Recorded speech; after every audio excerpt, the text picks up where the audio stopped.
Yo estoy movilizado total. Te estáis movilizando en 18 de octubre.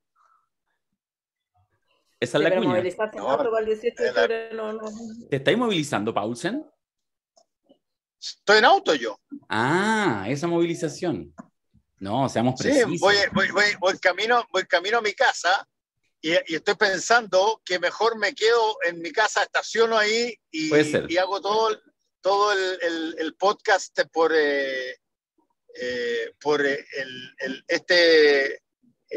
así como hasta ahora, porque en ponerme a activar el computador y calzarme de nuevo va a pasar otros 20 minutos. Yo comenté y viene Alberto. Viene Alberto que está supuestamente también movilizado. Porque la Cosa Nostra en 18 de octubre se moviliza. Eso podría ser el titular del podcast. Se moviliza. Claro, eso es. Nosotros nos movilizamos. Sí. A ver si aparece Mayor. Acabo de llegar, no voy a desteñir, pero acabo de llegar. ¿Cómo te vas a desteñir o te vas a teñir? Acabo de desteñir. Ay, la mamá ya. Otro weón comentando el teñido. Weón, estáis, pero como querín. No paráis de recibir piropos. Te juro que es una weá. Yo por eso te agarro al chuleteo, porque ya es demasiado. Pero, entonces, ¿por qué no me llegan a mí? Ahora ponte a leer las redes sociales. Ahora ponte a leer las redes sociales. No antes. Pero es que no te veo, Ale, no te veo el teñido, Ale. Ahí está. Pero ese es tu pelo, ¿o no? Está con algunos visos. Tengo rayitos. Unos rayitos. Tengo rayitos. Ya. Tienes rayitos. Ya. Oye, para que la gente sepa, Mayor está conectado, pero no prende micrófono, no prende cámara. Ahí está conectando el audio. Para esa weá que no.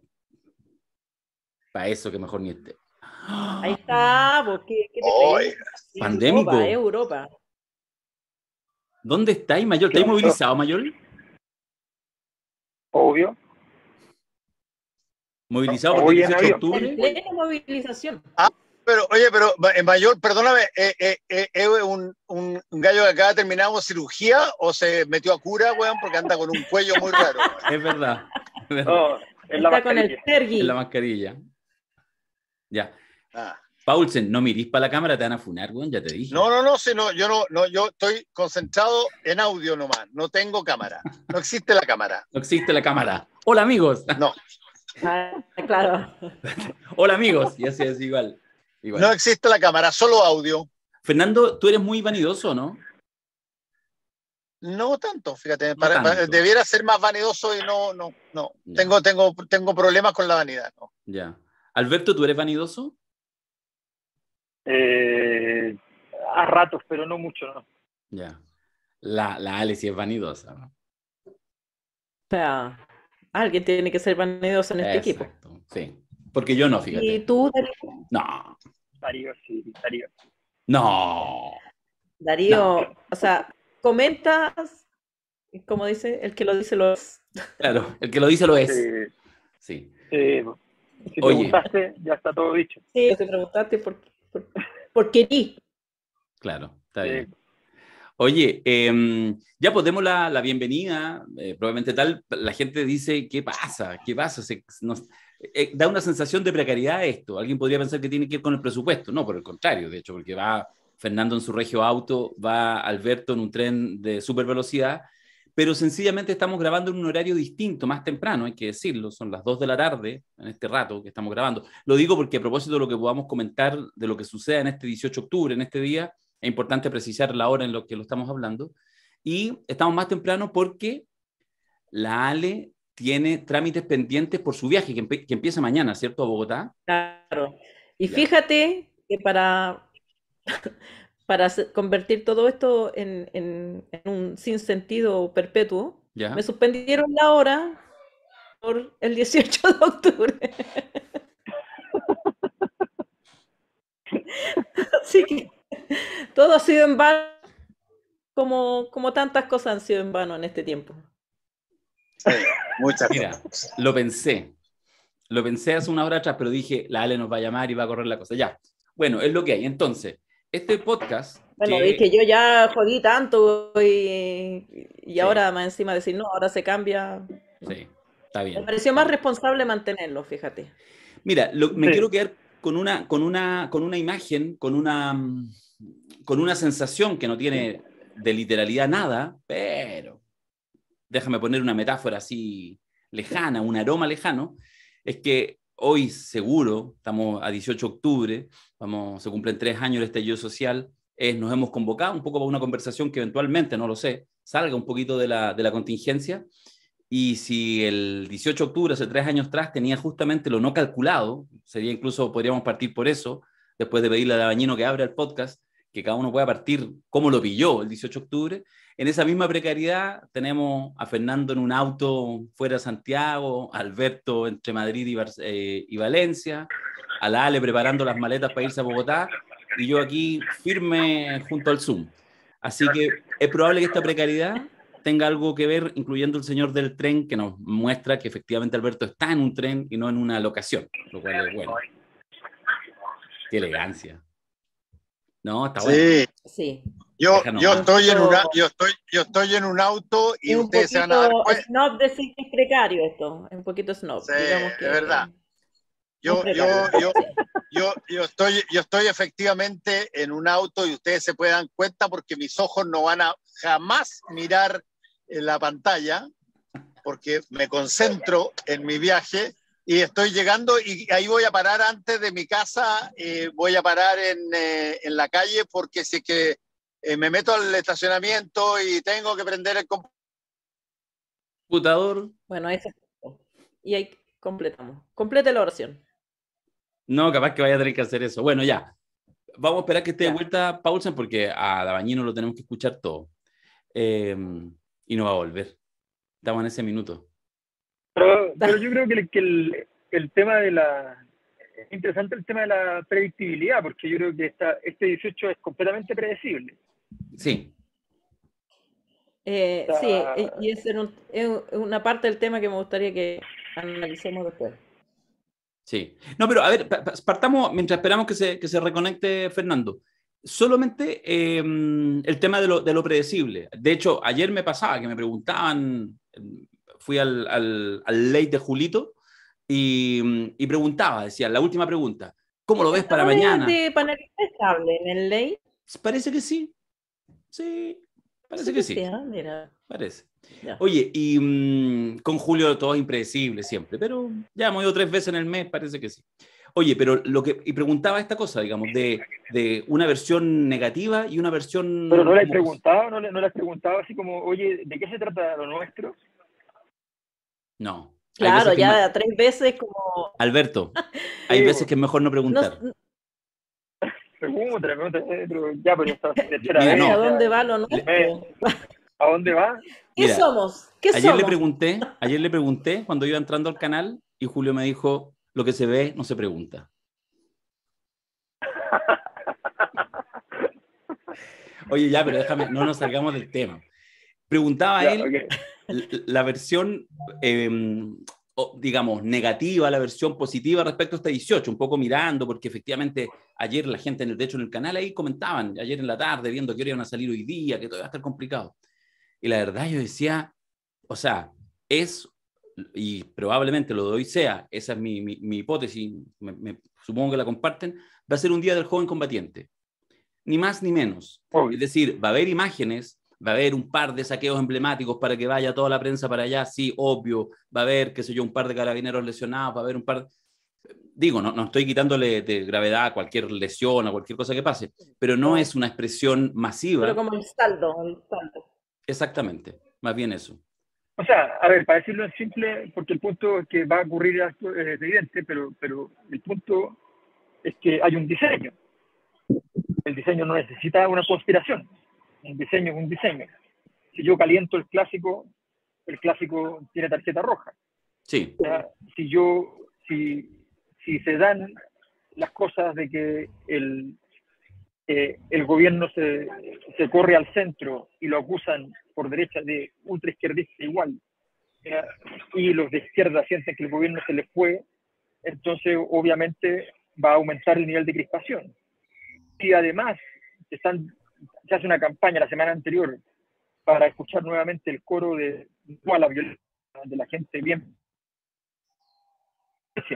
O sea, todo está perfectamente claro que se dirige a producir una situación en la cual la gente que ha reivindicado la acción violenta como forma de protesta sienta que efectivamente tiene que hacerlo, que este es el instante que tiene que demostrar que efectivamente es su mecanismo de lucha.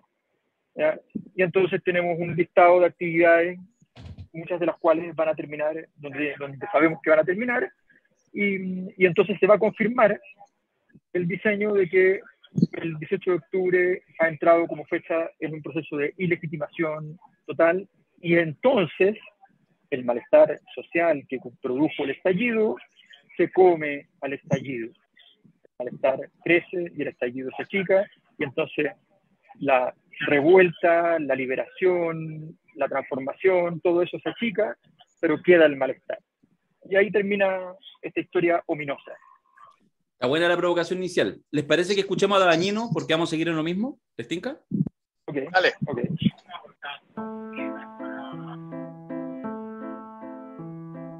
Han pasado 3 años. Un nuevo 18 de octubre se viene encima. Ahora, de manera muy extraña, sin saber cuál es el signo de este día, ¿se han dado cuenta de que después del plebiscito de salida y el triunfo del rechazo, el 18 de octubre como que ya no tiene un lugar definido? No es el 11 de septiembre, que es un ejercicio de memoria y no repetición, o el 18 de septiembre, que es de fiesta y encuentro. ¿Qué será ahora de este 18 de octubre? ¿Desechable para quienes lo aborrecían y qué vergüenza a quienes lo abrazaron? Capítulo especial, porque no puede ser de otra manera. Alejandra Matus, Fernando Paulsen, Alberto Mayor y Darío Quiroga hacen la cosa nostra, sin evadir el análisis del podcast que también nació en octubre. ¿Cuál es el signo? Me gusta eso. ¿Cuál es el signo? ¿Cuál es el signo del 18 de octubre? ¿Qué es el 18 de octubre? Yo creo que el 18... Dale, Ale. No sé si me da para ponerle un signo así, algo como tan esotérico, pero sí puedo hacer un reporte de lo que vi hoy, esta mañana, que fui a la universidad donde trabajo, la Diego Portales, y no había nadie. La universidad decidió cerrar sus actividades académicas. Mis hijos salieron más temprano del colegio, los tuve que ir a buscar antes. Pero toda esta preparación que ha pasado también en algunos días del juego combatiente, en que las preparaciones superan con creces a las actividades, digamos, a las manifestaciones.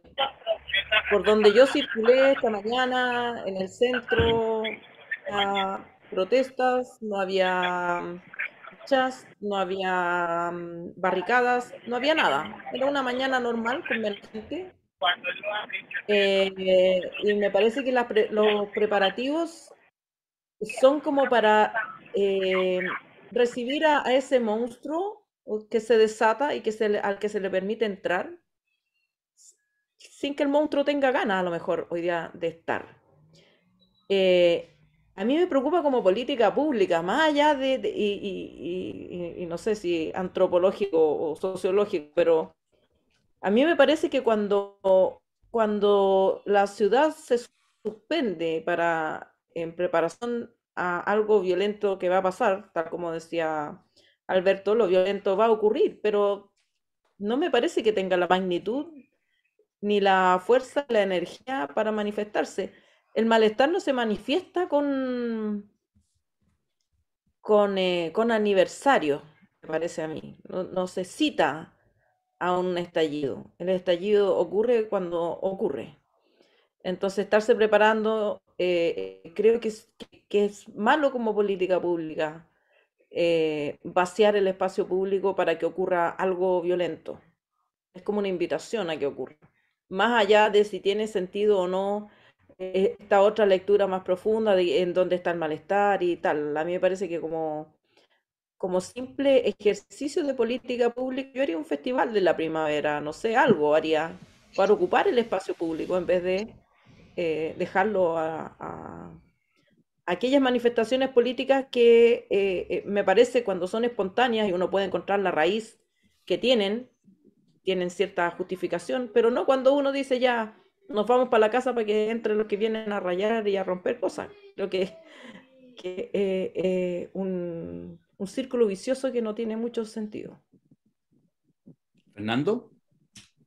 Sí, yo concuerdo con la Ale en buena parte de lo que ella planteó. Creo que los hitos históricos, aquellos sucesos que han remecido profundamente a la ciudadanía, se conmemoran por lo que produjeron más que por el hecho mismo. Y desde ese punto de vista, muchas cosas que pasaron posteriores al estallido social probablemente no se hubiesen producido si no hubiese existido este estallido social, lo que no significa alabar o vanagloriar, como decía la Ale, situaciones de destrucción y descarga en contra de establecimientos, colegios o personas. Pero no cabe la menor duda de que hubo algo en ese momento, el 18 de octubre, que remeció a un país que es extraordinario, pero extraordinariamente lento para reaccionar ante las cosas que le pasan. Y que eventualmente, cuando muy pocas veces en su historia tiene situaciones de gran envergadura, bueno, se deben acudir a hitos colindantes o anteriores a la verdadera manifestación popular para recordar. La manifestación popular más importante, a mi modo de ver, derivó de la decisión de tener una nueva constitución. Y eso, a mi modo de ver, fue catapultado por lo que pasó en el 18 de octubre, pero no fue obra exclusiva del 18 de octubre. Y desde ese punto de vista, uno conmemora, claro, el 18 porque fue un empuje, pero yo creo que es mucho más importante lo que pasó después. ¿Sabes qué? Siguiendo un poco la línea de lo que plantea Fernando, pero más haciéndome cargo de la idea que cuando Dabañino dice signo, no se refiere a signo zodiacal, sino a signo positivo y negativo. Digo porque, en general, cuando tú instaláis fechas ya, que se instalan en la historia, pero no digo en la historia en los libros, en la historia en lo que la gente recuerda y sabe que ha pasado. La fecha de un terremoto, el 27F se instala en la historia. Sabemos cosas. ¿Ah? Por lo tanto, el 27F es una fecha triste, una fecha doblemente triste, uno, por lo que no manejamos, una catástrofe natural, y dos, por lo que sí manejamos, que fue la impericia del Shoah y compañía. Triste. Y podemos sacar lecciones incluso de eso, de ambas cosas. Tenemos que prevenir, no sé qué. Y así podríamos mencionar, saqué incluso del ámbito político, lo quise llevar a este plano así como natural. Bueno, me pasa con el 18 de octubre y creo que efectivamente el tema del signo es muy complejo.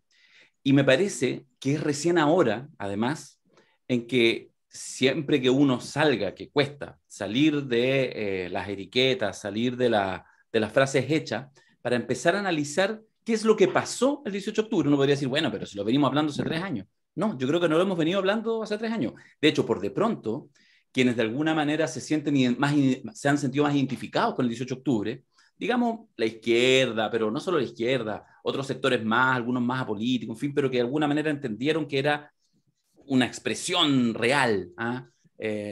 Ahora estamos peor, pero sabemos por qué, no me acuerdo cómo era la frase. Esas frases que tantas veces analizamos. Creo que recién ahora lo vamos a poder hacer porque hemos tenido una complejidad que yo la entiendo, me siento parte también en parte de ese error, que durante 3 años, quienes de alguna manera trataban, probablemente una gran mayoría de la población, de empujar los cambios, entendían que había situaciones de abuso estructural a nivel político, empresarial y otros que tenían que uno empujar en distintos planos, ahí aparece la ola feminista también, todo, no vamos a hacer el análisis completo, pero de alguna manera eso implicaba abrazar el 18 de octubre, en esta lógica maniquea, si estoy haciendo como análisis de matinal, es como, bueno, pero el 18 de octubre, si uno le preguntara a la gente, ¿el 18 de octubre de 2019 fue bueno o malo? Porque desgraciadamente muchas veces estamos en esa discusión.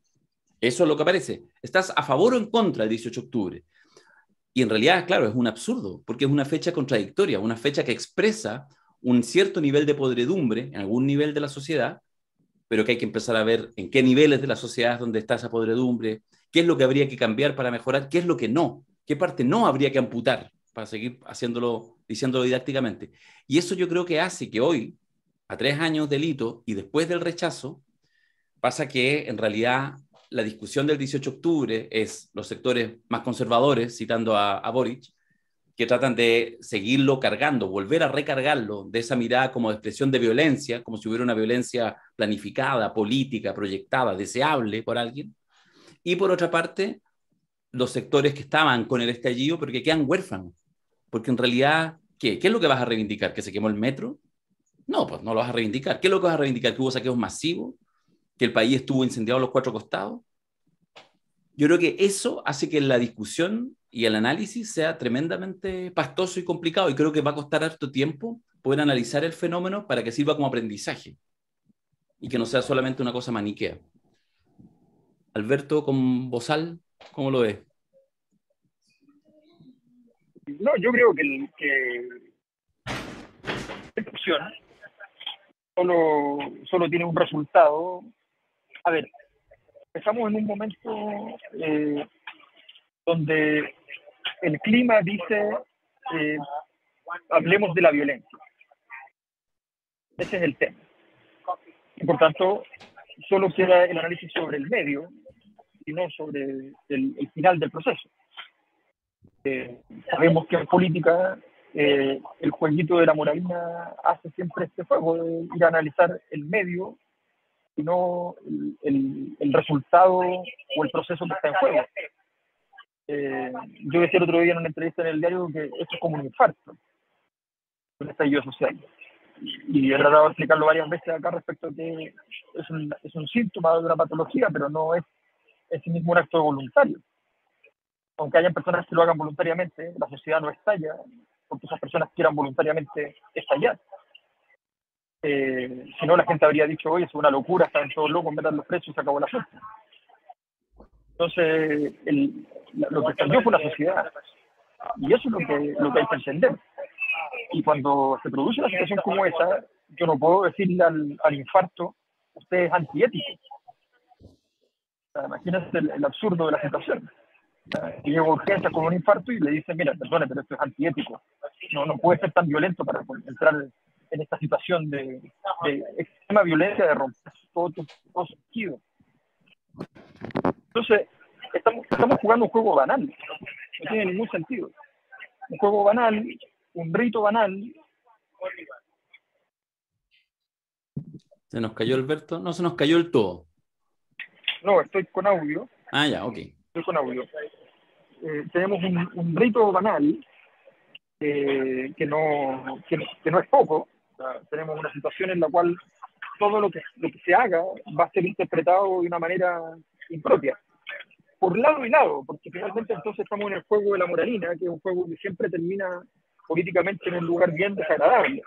En el fondo, la moralina existe cuando frente a una situación abierta de moralidad, nos encontramos con alguien que quiere entonces reivindicar la moral. Ahora además, la moralina. Te está escuchando medio mal, Mayol. Pero se entendió la idea final. Déjame terminar. Sí. Déjame terminar, que ahora pasó por un túnel de un segundo, así que lo mismo. Ok.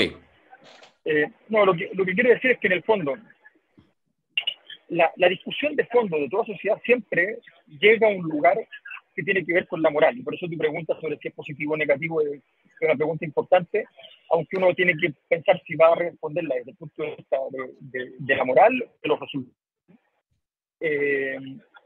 Y esa pregunta, cuando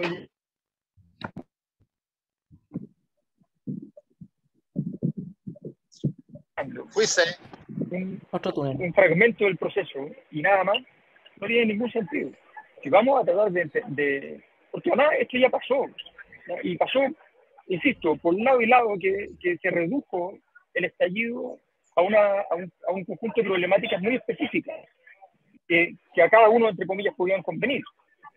El 18 de octubre del año pasado fue esperado con devoción dentro de la Convención Constituyente. El 18 de octubre de este año fue esperado con devoción por los sectores conservadores. Y lo que está claro es que hoy día hay un clima de desesperanza.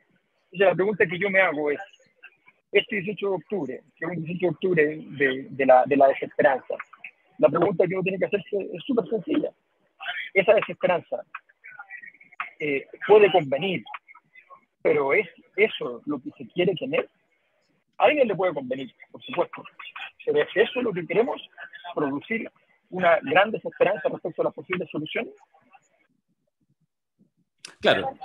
Bueno, esas son las interpelaciones al mundo político. Ale.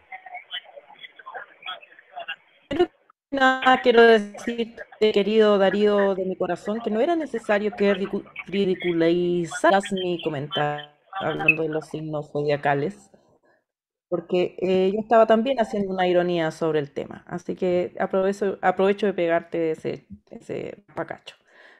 Pero a lo que voy es que creo que no podemos, a partir de este 18 de octubre, sacar conclusiones respecto del 18 de octubre original, que comparto con Alberto el tema de que uno no puede juzgarlo desde la moralina, si eres octubrista o noviembrista o todas esas categorías en las que nos empeñamos a la hora de analizar, porque es más fácil, pero en realidad lo difícil es hacerse cargo de lo que fue y de lo que quedó.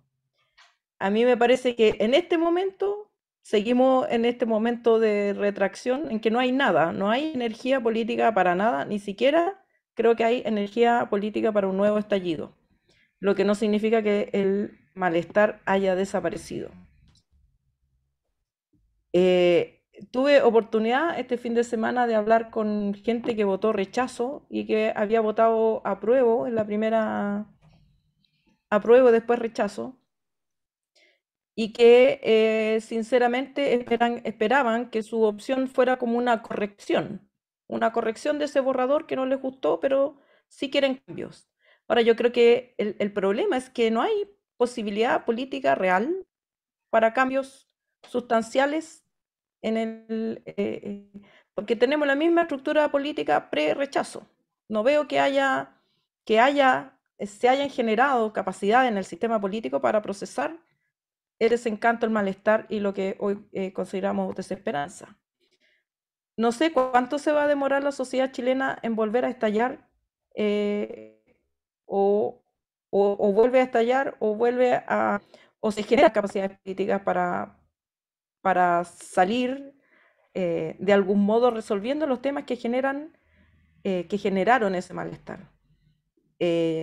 Yo creo que no estamos en un momento, estamos todavía con el mar revuelto y no podemos mirar con claridad por dónde va a salir la cosa. Y por eso todo suena artificial. Suena artificial conmemorar esta fecha, suena artificial las manifestaciones en las que se hayan programado porque no tienen fuerza detrás.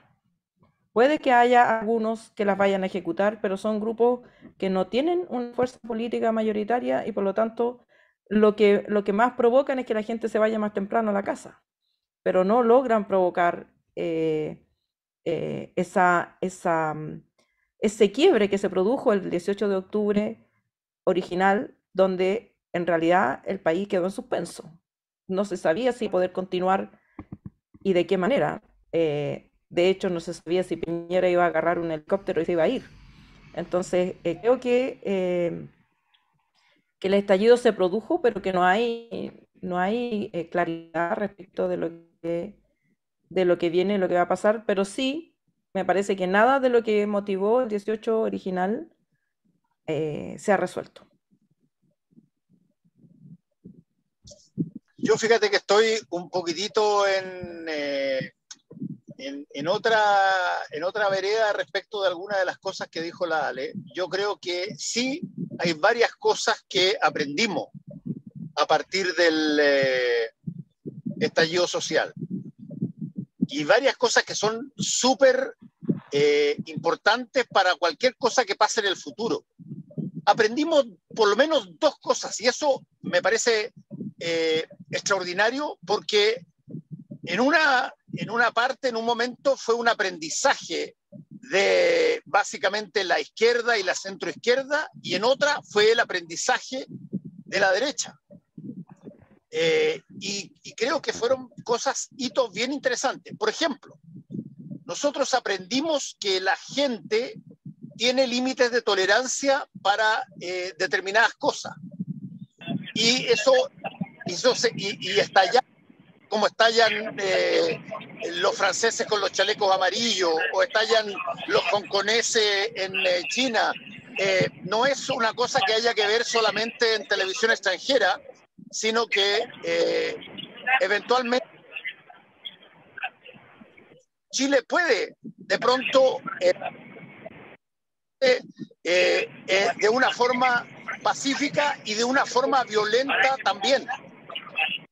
Segundo, aprendimos dos cosas que creo que son extraordinarias para una democracia. Aprendimos que la victoria de un proceso no significa que puedes hacer lo que se te para la raja. Y eso lo aprendimos a raíz de que después del estallido social se canalizaron las fuerzas todas en una amplísima mayoría por transitar hacia una nueva constitución. Y resulta que cuando se hace el plebiscito de entrada para preguntar si se quiere o no esa nueva constitución, el resultado es tan apabullantemente alto que la gente creyó, varias gente, entre ellas mucha gente de la convención, que el mandato era hagan lo que se les pare la santa raja, que tienen apoyo ciudadano masivo. Viene el rechazo el 4 de septiembre y tenemos un mensaje una vez más que se puede tomar bien y mal. Se puede tomar diciendo lo que hemos conversado en varios momentos de este chat y de este podcast, que es, ojo, aquí hay que tener conciencia de que las personas no están dispuestos a darlo todo, pero además la derecha tiene hoy día una misión que es delicada, que es tan delicada como la que tuvo la izquierda y la centroizquierda después del plebiscito de entrada, que no creer mirando hacia el espejo de que uno es más bonito solo porque sacó el 62% en un plebiscito de rechazo. Y por lo tanto estamos una vez más entendiendo de que algo tiene que hacerse en torno a la Constitución, pero no sabemos exactamente qué fuerza, ni cómo, ni cuándo. Y eso, en la antesala de una conmemoración de uno de los capítulos que inició todo el proceso, a mí por lo menos me dice, ¿sabes qué? Aprendimos varias cosas. Y aprendimos que los gustitos la gente los rechaza. Aprendimos que creer que se puede, porque tenemos un alto porcentaje de votos a favor de algo, que se puede hacer lo que uno quiera y delirar con todas las convicciones personales, no funciona. Y aprendimos una vez más que se puede perder, incluso se puede perder cuando todos están de acuerdo en que debe haber una nueva constitución. Y eso creo que son hitos bien interesantes de explorar, incluso académicamente, derivados del 18 de octubre de hace 3 años. Quería, si les parece, voy a compartir. Agarré un par de fotografías, las busqué en la mañana, se las quiero mostrar todas juntas, ¿ya? Agarré como 10 fotografías de distintas imágenes que se me aparecían cuando uno pone estallido social. Entonces, las voy a ir solo pasando, no es para que las analicemos, y quizás eso también provoca algunos elementos no sé, mentales, hay algunas sinapsis respecto a lo que uno vivió y lo que pasó en esas primeras semanas muy intensas, probablemente los primeros mes y medio, 2 meses, octubre y noviembre. bueno, ahí la imagen de la marcha más grande de la historia, el 25 de octubre, que de alguna manera marcó, como que terminó de sellar los primeros 7 días de movilizaciones. Chile despertó, no estamos en guerra, esas imágenes. Esto es la de los Avengers, ¿cachai? Que la puse porque hoy en día uno podría decir, uy, está todo esto cuestionado. La tía Pikachu fue convencional, el negro Matapacos ya como que nadie lo tiene que mencionar porque parece que ofende a los carabineros, en fin, bueno, otros más, el Dino. Toda la lógica, digamos, como estos personajes que de alguna manera eran los verdaderos héroes de la protesta social. El presidente, Gabriel Boric, en Plaza Italia en ese minuto no era dignidad, ahora parece que tampoco, hablándole, interpelando a los militares que volvieran a los cuarteles. Los ciclistas, ¿se acuerdan las primeras semanas? Esta es una fotografía de cuando fueron a la casa de Piñera. Entonces, esta cosa incontrolable de miles y miles, porque uno puede parar unos autos, unos vehículos, pero cómo detiene a los ciclistas, ¿cierto? Y de hecho protagonizaron varias movilizaciones como cosas creativas. La respuesta, los chalecos amarillos, ahí en las afueras de un supermercado en esas primeras semanas también, con todos los temores que generó en capas genuinas, en capas de la población, en algunos barrios donde de verdad pensaban que iba a llegar la poblada y se iba a tomar sus casas. El Costanera Center, esos primeros días también, las primeras semanas, que de repente la protesta ya no era en el centro, vámonos al Costanera Center como gran símbolo, ¿cierto? Como del neoliberalismo, y por lo tanto ahí pasaron cosas. Gustavo Gatica, me quedo con esa imagen que probablemente define las violaciones a los derechos humanos, sistemáticas o no sistemáticas, y hay varias opiniones, pero lo ubico a propósito, y quise poner además esta foto, no una foto más dramática, sino esta foto ya con Gustavo recuperado en términos de sonriendo y revisitando el lugar donde perdió la vista. También los primeros días, los militares cuidando a Apoquindo, ahí cuando la gente se iba a la escuela militar. ¿Tú te acuerdas de esas imágenes que veíamos en la televisión, intensas, fuertes? Una cosa como que uno no se lo esperaba. Bueno, los militares yo creo que ahí en esos primeros días, y ahí aparece un poco esta imagen de Piñera, de alguna manera lleno de militares, estamos en guerra, declarando la guerra, que fue probablemente, de todas sus frases desafortunadas, mira que tiene muchas, probablemente la peor. Y la contracara, el general Iturriaga, hoy en día comandante en jefe del ejército. Dios quiera que el general Iturriaga no termine como todos los comandantes en jefe del ejército de las últimas décadas, procesado después de que se va. Parece que va a aprender. Soy un hombre feliz, no estoy en guerra con nadie. Y esta imagen de la primera línea también, que en ese minuto tenía toda una cosa edulcorada, mística para hartos sectores, y ahora ya cuesta la evaluación, ¿cierto? Y las tesis. Termino con esta fotografía de las tesis senior, además esta imagen masiva, multitudinaria fuera del Estadio Nacional, que de alguna manera podría, esto ya es un ejercicio curatorial subjetivo, cierra un poco esta serie de fotografías mostrando probablemente lo que cierra el momento de mayor intensidad del estallido social, ya a fines de noviembre, con la irrupción de una variable, que no es exactamente el estallido, pero que de alguna manera probablemente hay ahí una conexión que tiene que ver con la cuarta ola feminista. Se las dejo ahí, estas imágenes un poco para ver también cómo lo vivieron, qué pasa al mirar esto ya a 3 años de distancia.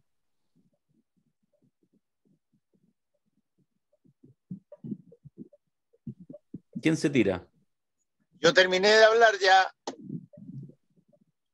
Está ahí muteada, Ale. Está ahí muteada. Estuve a punto de no decírtelo, pero después me voy a desquitar. Me podéis decir que estoy muteada, no me podéis decir que estoy hablando weá. Podéis decirme, pero con fundamento. Ya.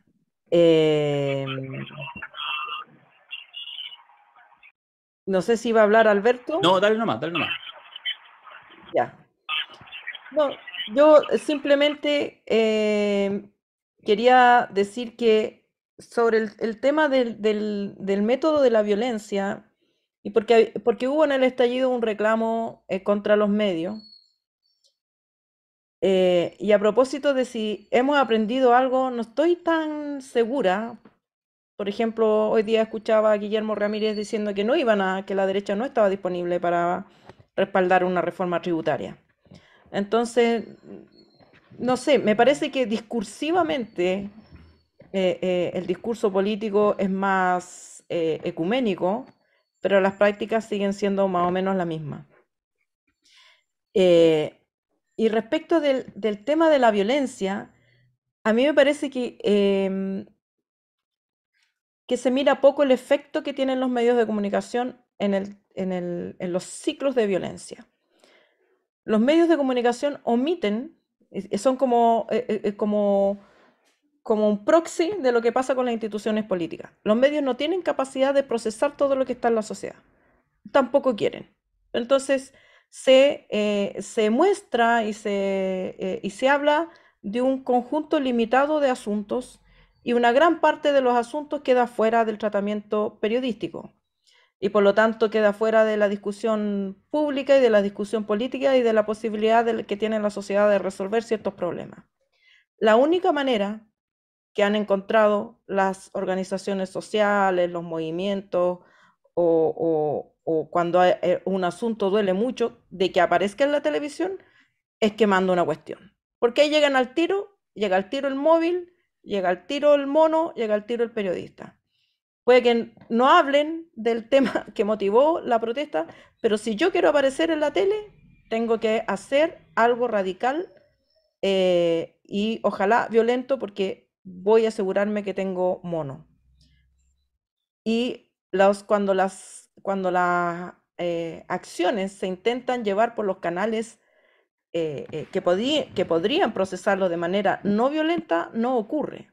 Entonces hay un estímulo, y hablo de los medios, me imagino que políticamente también podríamos hablarlo, pero hay un estímulo de los medios de comunicación hacia la violencia, porque es donde es el único momento en que se prenden las cámaras.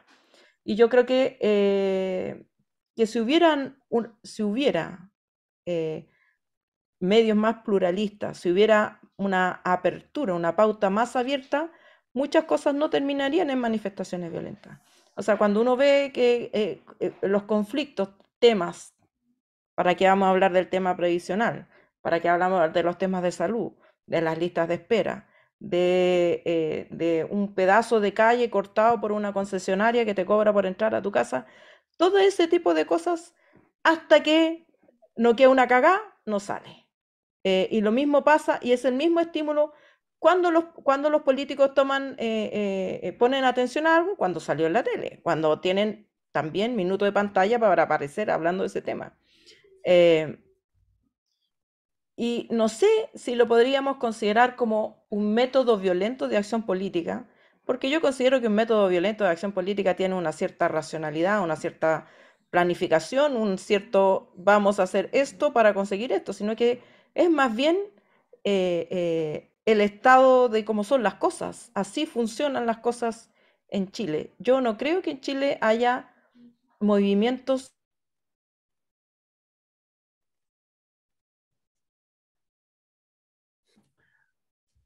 Y la Ale que no está en movimiento se quedó pegada también. Y Fernando también. No, esta weá es un desastre. El 18 de octubre. Este es el verdadero 18 de octubre. Y vos estáis muteado, Mayol. No, yo no quería ni hablar porque dije, justo estoy en un túnel, entonces dije, no se va a escuchar. Bueno, no, te vengaste. No, todavía no, weón. Ya, se cayeron todos juntos, weón. Nos caímos todos. Sí, Fernando se cayó, Alberto pasó por un túnel, tú dejaste hablar, yo quedé solo con el... Ya, ¿y en qué quedé? No, estaba ya... Ya hice el punto. Sí. Ya hice el punto. Ese era mi punto, ¿no? Sí, mira, yo tengo la impresión de que, a ver, yo creo que me quedo con una palabra que usaron la Ale y Fernando, y que creo que es clave en todos los procesos políticos, que es el aprendizaje. O sea, aquí, y vuelvo a hablar en un sentido bien general, o sea, aquí había hartas cosas que aprender. De un lado y otro, de muchos elementos, en fin. Hay muchas claridades que son indispensables, que no pueden ser de otra manera. Y desgraciadamente, por decirlo en simple, se cansaron desde el Congreso de decir que la convención era un circo y montaron su circo propio. Se cansaron de decir que habían celebrado el 80% y los triunfos electorales subsecuentes como un elemento político y que eso era un error, y ahora resulta que lo hacen exactamente igual. Entonces, la pregunta es, ¿estamos en presencia de una élite política completamente incapaz de generar algún aprendizaje luego de una temporada en el infierno para el sistema político, donde se le había ido de las manos el proceso? Y hoy día el proceso vuelve a sus manos, no porque vuelve al proceso, vuelve a sus manos porque la desesperanza es tan grande, la sensación de que no se va a llegar a nada es tan grande, que se da un paso atrás, o se dan todos los pasos que se habían dado adelante, se dan hacia atrás. Y estamos con menos tiempo para poder resolver las cosas, con cero expectativas, cero esperanza, cero momento constituyente, y tenemos que armarnos y armar todo eso de nuevo, un proceso constituyente, pero además eso no es lo más importante es armar de nuevo un proyecto de sociedad, un proyecto de política pública, un proyecto de desarrollo. O sea, hay toda una conversación nueva, pero piensan que vamos a poder volver a una situación anterior y punto, que en el fondo esto es como, bueno, a ver, vamos a volver al 2016, o mejor, vamos a volver al 2005. Esa es como la expectativa absurda, irracional. Entonces estamos sumidos en la irracionalidad.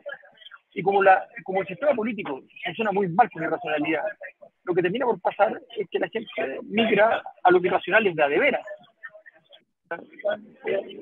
Cuando tú empiezas con esta lógica, entonces vas a buscar a la gente que le está hablando de que va a trabajar desde fuera del sistema político, que va a hacer cosas diferentes a todos los demás, que no está dispuesto a aceptar la intromisión del mundo político, y en las instituciones hay que hacerla no solo de nuevo y refundarla, sino que en realidad hay que saltársela, no importa. Entonces, estamos en una situación bien delicada. Además, venimos de todo este proceso que bien dijo Fernando, que es un proceso internacional. Son 14 países, solo en el mes de octubre del 2019, al mismo tiempo que Chile, están con fenómenos parecidos en tamaño, en magnitud, en relevancia a lo que pasa. 14 países, estamos hablando en la mitad del mes de octubre, con en ese momento vigente una gran protesta o un estallido social. Son 60 países si contamos el periodo completo que va de protesta de ese año. 60 países, un tercio de los países de Naciones Unidas. Obviamente, esto no es una cosa sencilla de resolver, y obviamente no es una cosa chilena solamente. Y obviamente hay muchas variables importantes. ¿Qué se han hecho frente a esas variables? ¿Qué se ha hecho? Absolutamente nada. Las cosas que se han hecho han fracasado, han sido anuladas, han sido eventualmente denostadas, se acabaron, no existen. Todo lo demás sigue, entre comillas, igual, pero lo peor de todo es que no sigue igual, que la crisis continúa desarrollándose, y por eso decía, el malestar social hoy es más grande. Es tan grande que como Saturno se comió al hijo, tan grande que se comió el estallido, es tan grande que se comió la Constitución, a la anterior y a la nueva. Es así de grande. Y están jugando de verdad a quién gana las elecciones municipales. O sea, yo le hablo al sistema político porque eso es lo que hay que hablar. O sea, en este rato están jugando quién es presidente de la Cámara de Diputados. O sea. Bueno, sí. La realidad es más rasca todavía. Sí, claro. Sí. Fíjate que sí, palabra, mierda, aprendizaje, porque yo escuchaba a Fernando, y entonces, que además yo creo que siempre tiene un horizonte optimista respecto, digamos, como de los avances. Yo pensé que el optimista supuestamente era yo, pero de acuerdo, yo creo que hay ciertos aprendizajes que se pueden hacer y que seguramente se van a hacer. Por ejemplo, respecto al tema de la convención, lo que estábamos hablando, ya, hay cosas que se aprenden, así como, no, en realidad me pasé de rosca, etc. Pero eso, o sea, queda algo de eso. pero en lo genérico, cuando tú miráis, un poco siguiendo la línea de Alberto, tú miráis lo que está pasando hoy en día. Cuando uno dice sistema político, no es que sea una cosa más dentro del sistema, es lo único. Es lo único. Es el único lugar donde todos somos iguales. Es el único lugar donde la opinión de nosotros 4 y de los 18 millones de chilenos y chilenas puede determinar hacer cambio. Esa es la razón, digamos, y eso devino en el régimen democrático, con su imperfección, etc. Eso es. Pero en realidad, cuando tú analizáis qué aprendizaje hay en esa élite, en ese sistema político para poder avanzar, para poder salir del empantanamiento, yo diría que, siempre un poco a riesgo de ser categórico, yo diría que ninguno. O sea, mira, fíjate que ¿cuál es la crítica a los 30 años? ¿Cuál es la crítica? Y es probable que la frase no son 30 pesos, son 30 años, sea desafortunada. Hay un nivel que es desafortunada porque en realidad no pasa la factura. De hecho, debió haber sido 40 años, 45, debe haber sido el modelo, si eso es lo que estaba en cuestión. Pero bueno, ¿por qué es 30 pesos, 30 años? Bueno, porque efectivamente hay una coincidencia con esa cantidad de tiempo en la cual supuestamente, post dictadura, los que tenían que hacer las transformaciones y tenían que hacer que la política sirviera, después de 17 años que llegaron unos a decir que la política no servía para nada, justamente uno de los mandatos implícitos del retorno a la democracia y de quienes tenían que gobernar era demostrar que la política sí servía. Sirvió, por supuesto, para algunas cosas indudablemente, insisto. Pero respecto a estas cosas más subyacentes, que de repente no las logras visualizar de inmediato, pero que te empiezan a hacer daño como sociedad, no. ¿Y qué tuvo que pasar? Tuvo que haber violencia. Si eso, yo creo que sigue siendo un tema tremendamente sintomático cuando uno analiza al sistema político. Tuvo que haber una violencia hace exactamente 3 años atrás y en 4 semanas entregaron la Constitución. En 4 semanas. ¿Por qué? Porque había un proceso, porque la gente lo estaba pidiendo. No, por la violencia. Entonces, para mí es re complicado señalar esto, porque en realidad si uno sigue la lógica argumental, en realidad uno debiera, si tiene una vocación militante, irse a militar a un grupo anarquista de ultra que ponga bomba. Porque pareciera que uno ensalza la violencia. No, yo no la ensalzo. Lo que estoy tratando de hacer es un análisis honesto del efecto que tuvo para movilizar las voluntades del sistema político. Entonces, ¿qué movilizó las voluntades del sistema político? La violencia. Ojo, no solo la violencia del 18 de octubre, también la violencia que se mantuvo después y que, por ejemplo, implicó que parlamentarios de derecha, que jamás habrían estado por hacerle ningún rasguño a la AFP, decidieron de un día a otro votar a favor de los retiros, porque eso fue también. ¿Por qué se votó a favor de los retiros? Porque hubo unas mayorías por los retiros de la AFP, el primero, el segundo y el tercero, porque había parlamentarios de derecha que tenían susto que si no iban a su oficina parlamentaria se las quemaban. Eso fue. Y algunos navegaron la ola y se pusieron, incluso lo abrazaron, ¿ya? Entonces, cuando tú miras ahí, entonces, ¿qué pasa ahora? Que ya no hay violencia. Esta violencia como estábamos acostumbrados, la violencia que vamos a tener hoy día en la noche, en unas horas más, es cosa de comprobarlo, ¿ya? Esa violencia es la que señalaba Alberto, calculadita, funcional para ubicar todo por allá y poder seguir administrando como aquí no hubiera pasado nada. Entonces, cierro diciendo lo siguiente. La pregunta es, ¿entonces ya no hay violencia? No, pues. La violencia, así como tomémonos la Alameda, vámonos a Plaza Dignidad, el que no baila no pasa y todo, no, eso ya no hay. Pero hay violencia presente en nuestra sociedad, muchísima, probablemente cada día más, y nuevamente ahí están los fenómenos globales que nos describía Alberto. Entonces, la verdad que uno duda de si hay aprendizajes profundos de cómo administrar no las demandas políticas de un sector, sino las demandas, muchas veces ni siquiera muy bien explicitadas, de una sociedad que sigue, a mi juicio, ahogada en un profundo malestar.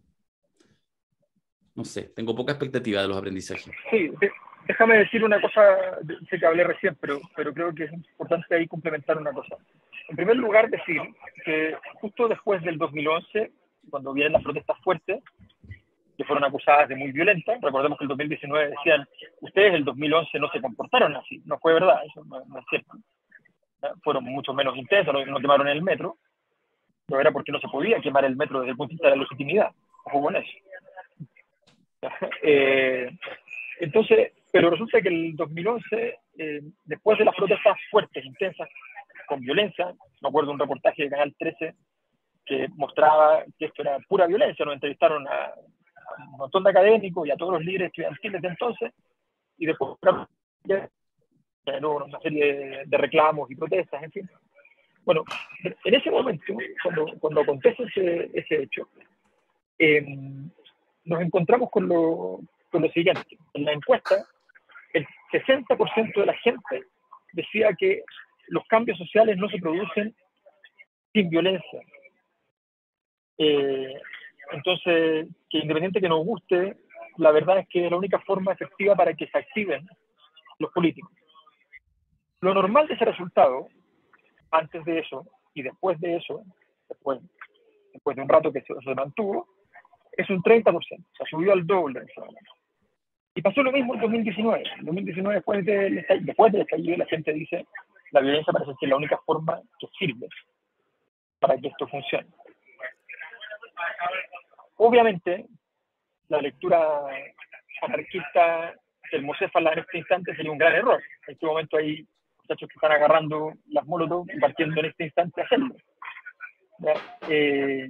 Y el punto de fondo no es ese. El punto de fondo es entender que ese clima de opinión pública es un clima que tiene sus momentos, sus rabias, sus temores, y que hay una cosa que es fundamental para los cambios y las transformaciones. Ese es el tema de fondo, el tema de la transformación. Para los cambios y las transformaciones, la izquierda tiene un pasivo y tiene un activo. El activo es que la gente considera que la izquierda quiere transformaciones más importantes que la derecha, y que por tanto cuando hay que hacer cambios se puede confiar en la izquierda.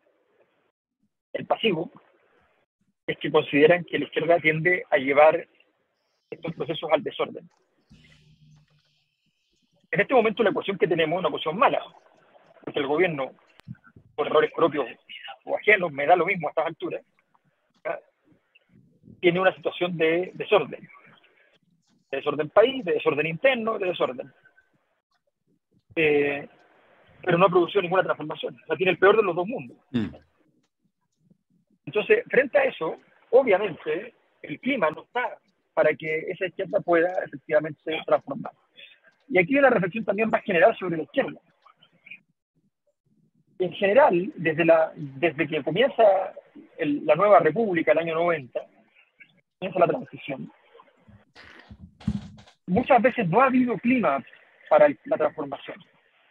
Yo entiendo que el 95, el 96, hacer un cambio importante del modelo de sociedad era difícil, porque decías al 5, 6, 7%.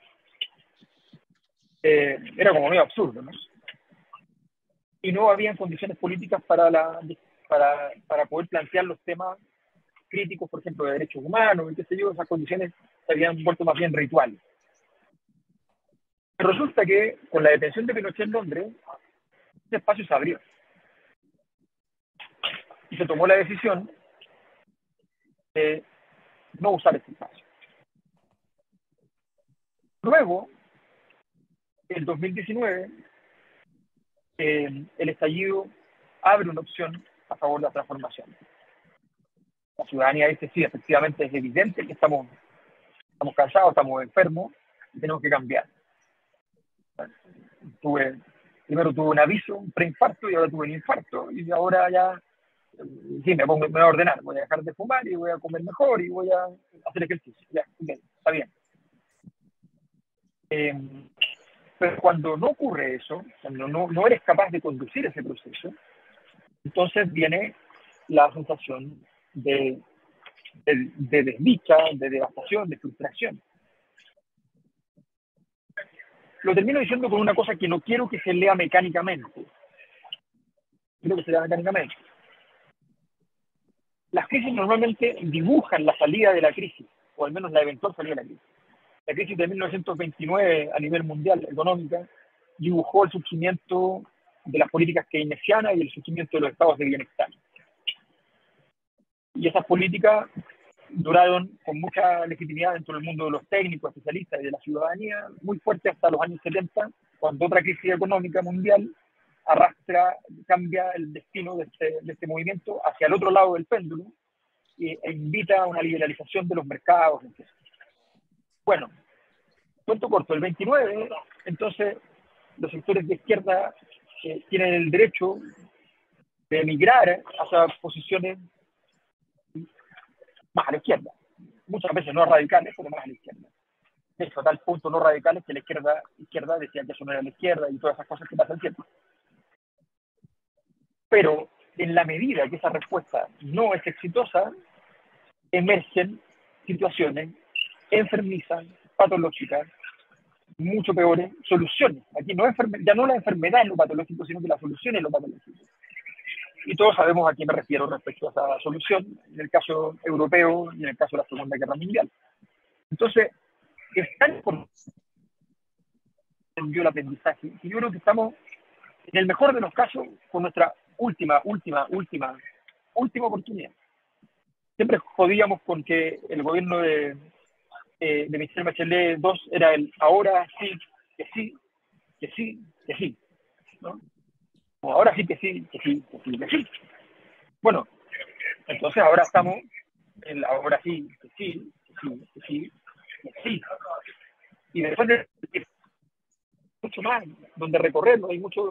¿A dónde vamos a ir a buscar, para decirlo en términos generacionales? Porque una generación completa y fracasa. ¿A dónde vamos a ir a buscar la siguiente generación? ¿A los jardines infantiles? No se ve fácil.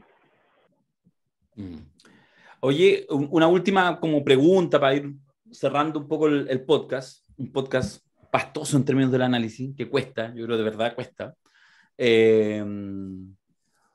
Porque hay mucho que decir, pero yo creo que es difícil establecer conclusiones. Entonces eso lo hace complejo, por lo menos a mí me pasa. El gobierno, esa es justamente la variable, por eso lo que termina señalando Alberto, el tema este de generacional, digamos, una generación que está. Pero el gobierno, ¿qué hace? ¿Qué día de mierda para el gobierno, el 18 de octubre? O sea, en el fondo, ¿cómo tú, en el propio ejercicio natural del poder, incluso del orden público, todo lo que se hizo, yo creo que se hizo correctamente en los últimos días, se avisó, al tiro se subió la vara, así como que estamos esperando algo violento, 25.000 carabineros van a estar desplegados, etcétera, sabiendo que en realidad no hay mayor energía social y que la gente, como dice la Ale, se va a ir temprano para la casa. Bueno, pero además de eso, del orden público, que ya es un pie forzado de mierda, muy complejo justamente para una generación impugnadora que estaba, como veíamos en la foto, hace un par de años atrás nomás, hablándole golpeado a militares en la calle. ¿Qué hace? ¿Qué hace con todo esto? Más allá del 18 de octubre, ¿qué hace? ¿Sencillamente lo entierra, se olvida, nunca existió? ¿Cómo mantiene esos símbolos? ¿Se pone solamente a borrar los tweets y finalmente recoge el guante que le tira Lagos Weber y le pide públicamente, institucionalmente, perdona a Carabineros por todas las cosas terribles que se hicieron en Twitter en contra de ellos? ¿Qué hace el gobierno en esto? El problema a mí me parece que del gobierno... No estoy muteado. Es que el gobierno tiene la función ejecutiva y yo creo que no es redundante recordarlo. El gobierno no tiene la capacidad, aunque tengamos un sistema hiperpresidencialista, de imponer las soluciones o las transformaciones desde el Ejecutivo.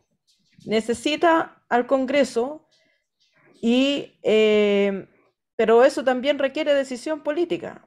Yo creo que hay un espacio, había por lo menos al momento de ganar la elección, un espacio para cumplir con la función ejecutiva, es decir, orden, ejercer la autoridad política para mantener las cosas en cierto orden.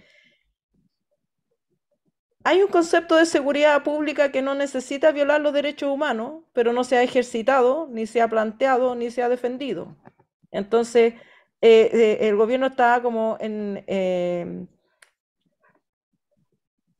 atrincherado o empujado a un sector donde si defiende el orden público tiene que aceptar las violaciones a los derechos humanos.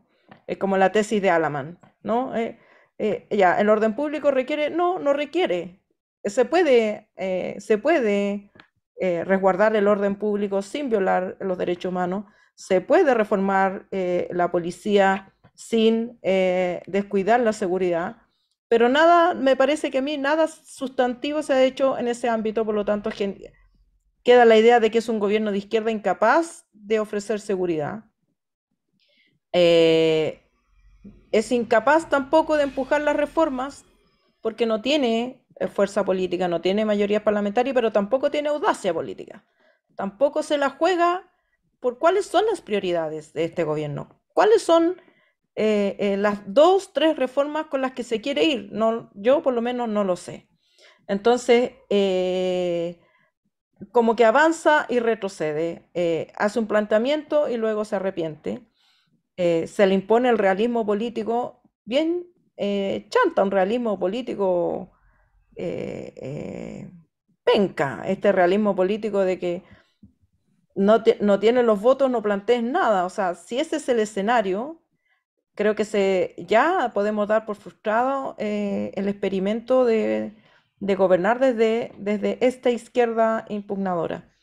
Pero a mí me parece que hay un problema de la izquierda que supera, por supuesto, a esta generación, al Frente Amplio, al Partido Comunista y a todo, que es que la izquierda no tiene a dónde mirar tampoco en el mundo. No, ya no está, no sé, por la Revolución Cubana como ejemplo, tampoco está en la Unión Soviética como meta. ¿A dónde mira la izquierda? Y yo creo que esa pregunta que la izquierda chilena y probablemente mundial ha tratado de saltarse esa respuesta. ¿Cuál es la respuesta al neoliberalismo de la izquierda que sea al mismo tiempo transformadora, pero no caótica? Y yo creo que las sociedades legítimamente quieren cambios, pero no que la vida se te destroce en la medida en que llegas a esas transformaciones, porque además nunca se sabe cuánto va a durar la cuestión. Y creo que ese es el problema de fondo, que no hay un planteamiento político coherente, unificador de todos los discursos que permita transformarlo en un proyecto viable y que logre adhesiones para parlamentarios, adhesiones para las presidencias y para todos los puestos políticos con los cuales hay que hacer política. Sí, fíjate que yo quiero insistir en dos variables. Una, que creo que a diferencia de lo que pasó el primer 18 de octubre, hoy día tenemos muchas más variables para entender por qué ocurrió lo que ocurrió y cómo ocurrió y por qué algunas cosas fueron mucho más destacadas, fueron mucho más, si tú quieres, más relevadas que otras. Cuando, por ejemplo, se decía esa frase que ya hemos repetido varias veces, no son 30 pesos, sino que son 30 años, en ese entonces se estaba haciendo una crítica a medidas que por cualquier vía que uno quiera mirarlas, si es que había que pactar con una dictadura para salir de ella porque no había otra manera, la manera de pactar fue mucho más fructuosa de lo que podría haber sido una situación de atentado 2 o revuelta popular. Eso lo aprendimos, lo hicimos y nos convino.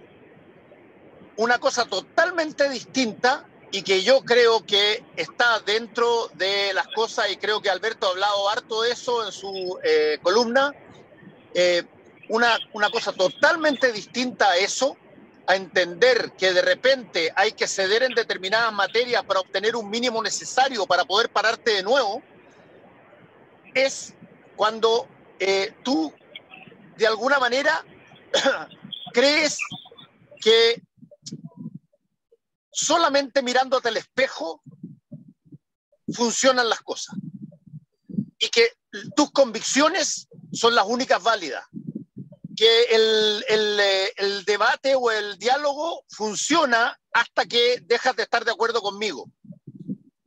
Y creo que desde ese punto de vista nuestra institucionalidad democrática ha tenido un deterioro bastante grande en los últimos 5 o 6 años. Y creo que buena parte de lo que significó el movimiento del 18 de octubre fue decirle a la clase política: ustedes no están haciendo todo lo que se requiere hacer. Y cuando retomaron la vía, si tú quieres, de la racionalidad, a ver, vayámonos por el camino constitucional y proponen un camino, bueno, básicamente se produjo un momento extraordinario, a mi modo de ver, de desasosiego, de pérdida de la rabia inicial que justificaba y generaba las cosas. Y llegamos al momento de la Convención Constitucional y ahí, a mi modo de ver, hubo una situación de gente que no entendió lo que significaba aquello, que creyó y tuvo la fuerza necesaria para llevar a buena parte de la convención a ello, creyó que las mayorías que se daban por una posibilidad de optar por un camino vinculante en términos constitucionales permitía hacer cualquier cosa o permitía construir no en una hoja en blanco, porque eso es perfectamente lógico, sino que partir de una realidad total y absolutamente antihistórica, nacional. Y esa fue un mensaje que la ciudadanía le dio al país muy potente, muy fuerte. ¿Por qué hoy día no están las mismas manifestaciones de violencia que habían entonces? Yo creo que en gran medida no están, porque hubo un proceso constituyente y hubo, con todo el desastre que significó la votación del plebiscito de salida, hubo una suerte primigenia de acuerdo en que no había vuelta atrás a lo que era la constitución anterior y que por lo tanto había un espacio todavía lo suficientemente abierto si se quería transitar por él. Y eso no se ha podido todavía consolidar. Y por último, y termino con esto, creo que los aprendizajes en materia política y en materia del mundo, los aprendizajes, todos tienen hitos muy parecidos al que tuvimos nosotros, que se llaman de otra manera. La independencia de Estados Unidos tiene un hito que es muy parecido, que se llama el Boston Tea Party. Y la Revolución Francesa tiene 2 o 3 hitos que anticipaban que las cosas estaban yendo en una materia determinada. En el caso del Boston Tea Party, se opta por un acuerdo con Inglaterra para generar una constitución y una independencia que fue bastante más pacífica de lo que debía ser. En la Revolución Francesa no, hubo necesidad de guillotina. Y creo que desde ese punto de vista nosotros nos podemos estar farreando el mensaje del 18 de octubre, que fue un mensaje de hueones, hagan las cosas que tienen que hacer, inténtenlo. Y si no les resulta la primera, inténtenlo de nuevo. Y la razón por la que hoy día no estamos, con todo lo que ha habido de agitación, de cuestiones, pues, todos acurrucados debajo de la cama, es porque yo creo que todavía se espera que las cosas sean racionales y no solamente emotivas. Interesante punto. De hecho, Alberto se quedó en la grabación con los ojitos cerrados, como si lo estuviera eternamente como... No, sí, ya volvió, yo creo. Ahí está. Te quedaste justo pegado con los ojos cerrados, como si estuvieras procesando las palabras finales de Paulsen Mayor. Ni me escuchas, bueno, hablo recién. Ya, no te lo voy a volver a repetir. Te estaba agarrando para la palanca, Alberto, que te quedaste pegado, con los ojitos así cerrados. Te das como un niño. Sí. Oye, te toca, ¿no? Te toca. Ajá. Pero te toca, Darío, quiero escucharte. No. Estaba valorando la... No, pues buena la de Fernando, pues muy buena. Sí, pues es que está buena, pues, pero es que la weá es que no, es que uno no debería agregar nada más. No, lo que pasa, ya, solo en 20 segundos, no lo voy a justificar. Es que Fernando supone, y yo tengo esa duda, quiero creerle, pero dudo si efectivamente hay algo así como nítido que uno pudiera adjudicárselo al pueblo de Chile, que esto es lo que pide. Yo por eso voy a una cosa que en general se escucha, se entiende mal casi siempre. Cuando uno dice, muchos se indignan, digo, nadie estaba pidiendo una nueva constitución. No es que no sea necesaria una nueva constitución. es que efectivamente lo que estaba sucediendo, malestar, para que vamos a alargar si está suficientemente trabajado por Alberto, suscribo la tesis, ese malestar social, contradictorio, complejo, gente sobreendeudada pero que amaba el crédito, toda esta ensalada del chileno de los jaguares, esa sociedad chilena de los jaguares. Sí, esa conceptualización del jaguar, esa es la que generó esta especie como de descentramiento, porque por una parte te empezabas a sobreendeudar, empezabas a sufrir el estrés, más pastillas, sobre trabajo, 2 trabajos, siempre trabajando para la bicicleta de deuda, etcétera, pero por otra parte igual te sentías orgulloso porque podías pagarte el pasaje para ir a Francia 98. Esa imagen metafórica yo creo que constituye esta sociedad chilena postdictadura y nos constituye como sociedad con nuestros claroscuros. En eso que revienta el 19 de octubre, contradictoriamente, insisto, no es que haya unos malos muy definidos. Eso que revienta hace necesario, como una opción, cambiar la Constitución. Pero no es que haya una línea. Entonces, lo que yo creo es que efectivamente, ya con lo que pasó el 4 de septiembre, ese proceso en sí se pudrió. No es que no sea deseable que, bueno, estamos hoy día 18 de octubre del 2022 y que haya acuerdo político que se avance en esa dirección. Pero creo que incluso si se cierra con algunas reformas y con un proceso express constituyente, pudiera ser que igual nos estuviéramos autoengañando en el sentido de que lo que dio origen a esa energía acumulada que explota como estallido social no se resuelva. Ese es el planteamiento. Entonces esa es mi visión un poco... Sí. Eso. Sí, yo lo único que agregaría, o sea, a ver, yo creo que sí es nítido en la historia larga, no en la historia corta, en la historia mediana, digamos, de 10 años, sí es nítido lo que se dijo. Sí. El conjunto de temas. No es nítida la respuesta, porque la respuesta es una oferta política que ojalá pueda resolver varios problemas al mismo tiempo, porque no tiene sentido, me falta agua en la piscina, le echo agua en la piscina, me falta electricidad en los cables, le echo electricidad. Eso no funciona así la política. O sea, tienes que hacer un sistema que efectivamente sea viable y que haga que las distintas cosas, los recursos que necesitan para que se reproduzcan además de manera sencilla, que no tengas que estar gastando una cantidad enorme de energía o dinero al mismo tiempo todas las veces. O sea, tiene que ser un sistema viable. Pero bueno, pero más allá de eso, los temas yo creo que están. Y las claridades al respecto creo que están, independiente de las confusiones que se dieron después, creo que están. Ahora, esa alma que tú describes como contradictoria, en realidad no es contradictoria. Es una alma perfectamente comprensible, es contradictoria políticamente.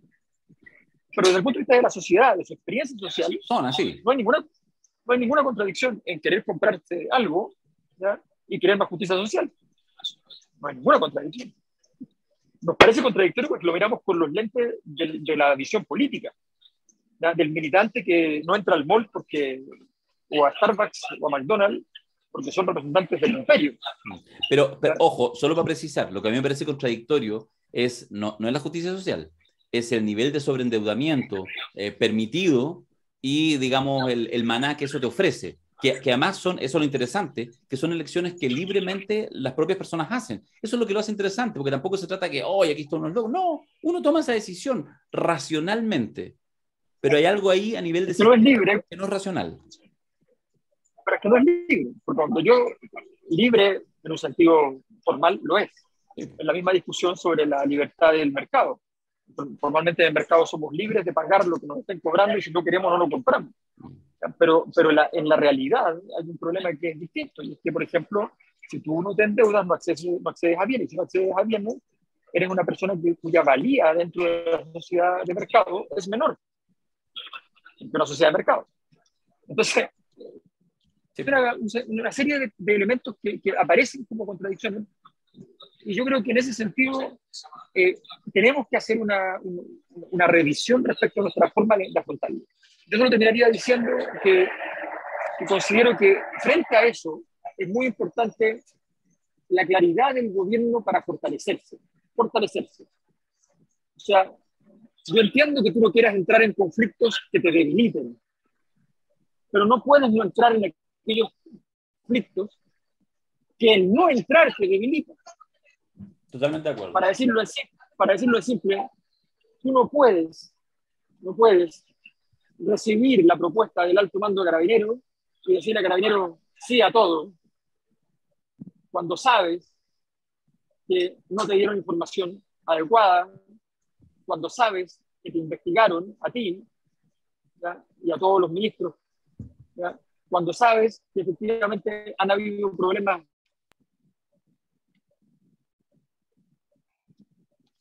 Lo están censurando. ¡No te vayas! Eso porque estáis hablando de los pacos, ¿viste? ¡No te vayas! Y ahora quedó en cambio con una expresión distinta, con una expresión luminosa. Por favor, maestro, dinos.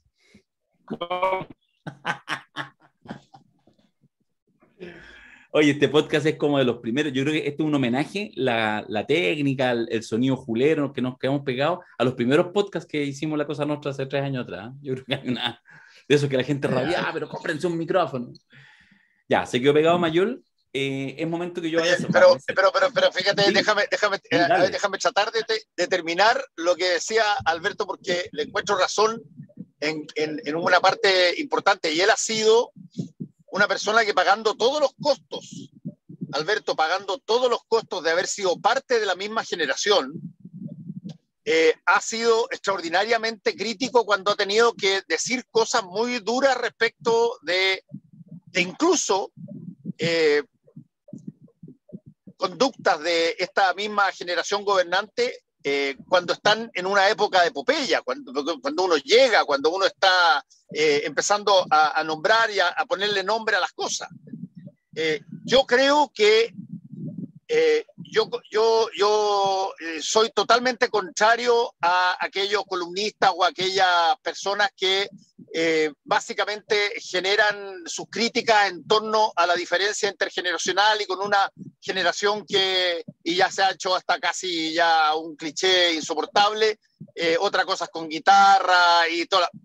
Ok, la democracia funciona porque uno cree que la ciudadanía mayoritariamente tiene claridad para escoger a las personas que les conviene, y decidieron que esta generación es la que gobierna, y creo que la generación tiene que ajustar algunas cosas, sí, tiene que ajustar algunas cosas, tiene que entender que los gustos propios, al igual que los gustos propios de los niños en una familia, tienen una vida útil no tan larga como se cree, sino que tienen que convivir con los gustos útiles de todo el resto. Y desde ese punto de vista, la materialización de este gobierno a mí me parece que es un plus para el país, pero que su testeo no va a ser a la usanza antigua, que era: veamos cómo se enfrenta al primer discurso donde da cuenta en el Congreso, o veamos cómo son las relaciones internacionales para ver si nos encuentran bonitos o no nos encuentran bonitos, o veamos si es que subió o bajó el PIB en el tiempo en que llevan estando. No, aquí hay un factor